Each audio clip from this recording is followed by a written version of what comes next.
નમસ્કાર, જય શ્રી કૃષ્ણ, હર હર મહાદેવ. બધાને તો સ્વાગત છે તમારું અમારી ચેનલમાં. આપણે આજે ફ્લાવર શોનો બીજો ભાગ રજૂ કરવા જઈ રહ્યા છીએ. તો આપણે પહેલાં એક ભાગ આપણે મૂકી દીધેલો છે. તો પૂરો ફ્લાવર શો જોવા માટે ચેનલના આગલા વિડીયોની વિઝિટ કરો.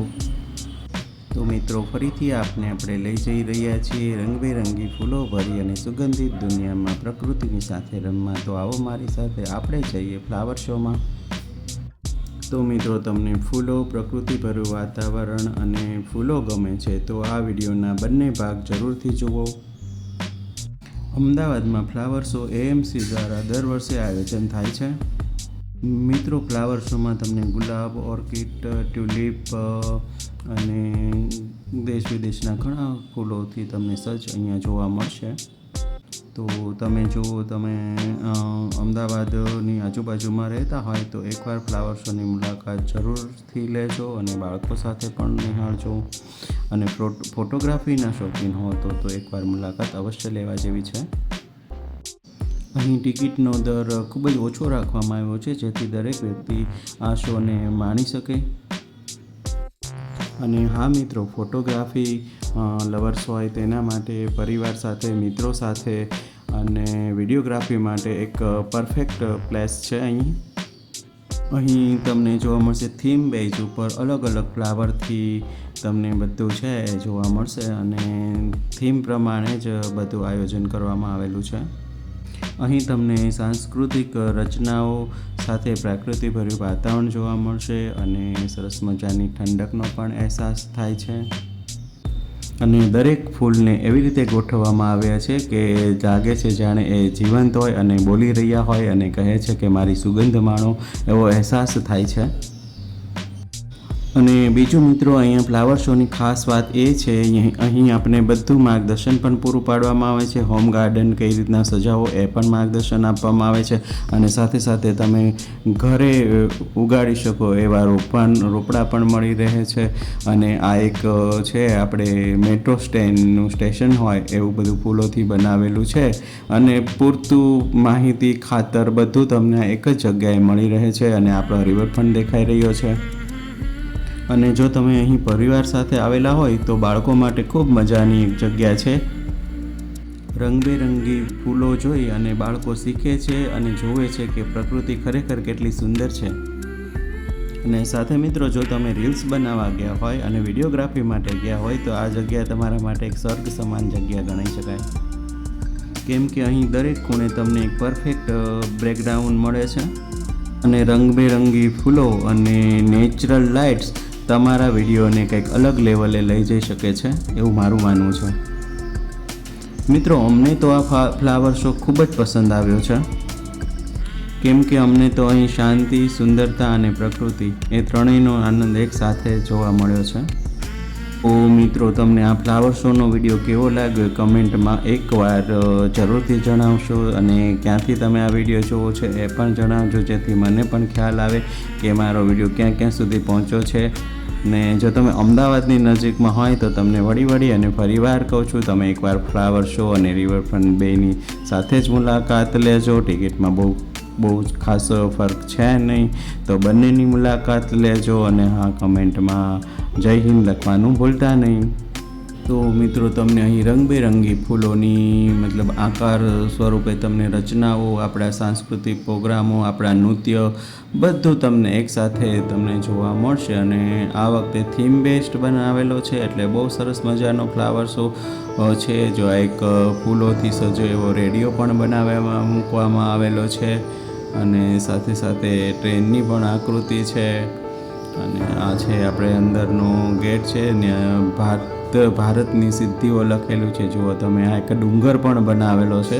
આર્ટિફિશિયલ ડુંગર છે પણ ઘાસ છે એ ઓરિજિનલ છે. એટલે સરસ મજાની પ્રકૃતિ પથરાયેલી હોય એવું ચારેકોર વાતાવરણ ફેલાયું છે. અને એક વિશાળ એવું ગ્રાઉન્ડ બનાવેલું છે. તેમાં ઓર્કિડ્સ અને ટ્યુલિપના ફૂલો રાખવામાં આવેલા છે. સાથે આપણા અને આ એક પોર્ટ્રેટ છે સરદારભાઈ વલ્લભ પટેલનું, અને એ પોર્ટ્રેટ કહેવામાં આવે છે કે તેને ગિનીઝ બુક ઓફ વર્લ્ડમાં મૂકેલું છે કે દુનિયામાં સૌથી મોટામાં મોટું પોર્ટ્રેટ અહીંયા બનાવવામાં આવેલું છે, જે ફૂલોથી બનાવેલું છે.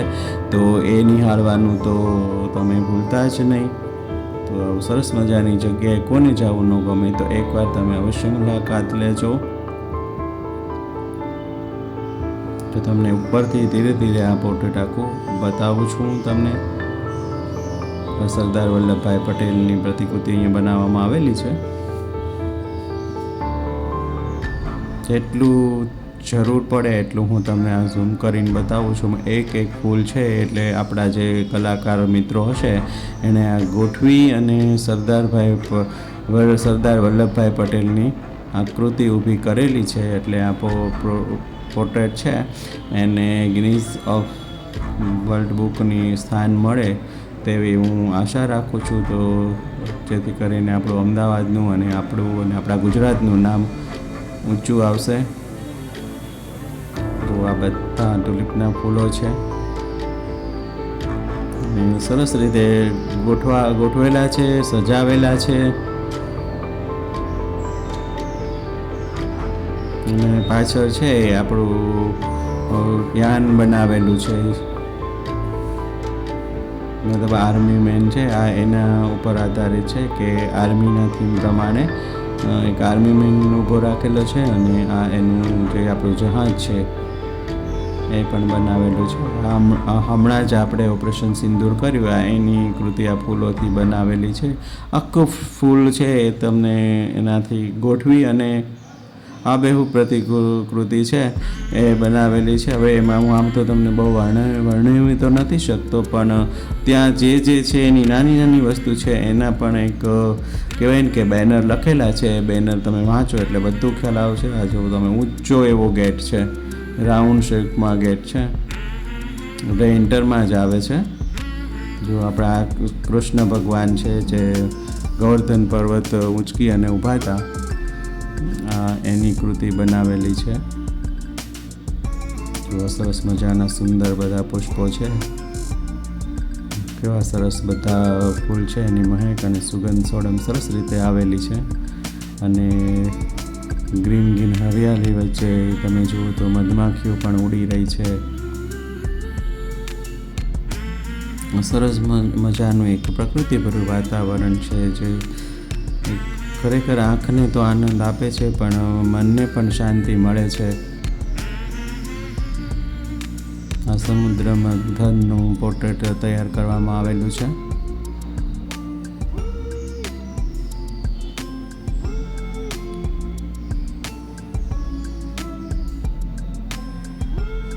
તો મિત્રો, તમને આ વિડીયો કેવો લાગ્યો એ મને કમેન્ટમાં જરૂરથી કહેજો. અને જો તમે ચેનલમાં નવા હોય તો લાઈક શેર અને સબસ્ક્રાઈબ કરવાનું ભૂલતા નહીં. તો વધુ આપણે આવા જ વિડીયો સાથે મળશું. ત્યાં સુધી હવે તમે આ ફ્લાવર શોને માણો, અને હું રજા લઉં છું. તો આપણે ફરીથી મળશું નવા એક આવા વિડીયો સાથે. ત્યાં સુધી આવજો. તમારો દિવસ શુભ રહે. જય હિન્દ, જય ભારત, હર હર મહાદેવ બધાને. અને આવનાર બધી શિવરાત્રિ આવી રહી છે, તો શિવરાત્રિની પણ તમને બધાને ખૂબ ખૂબ શુભેચ્છાઓ.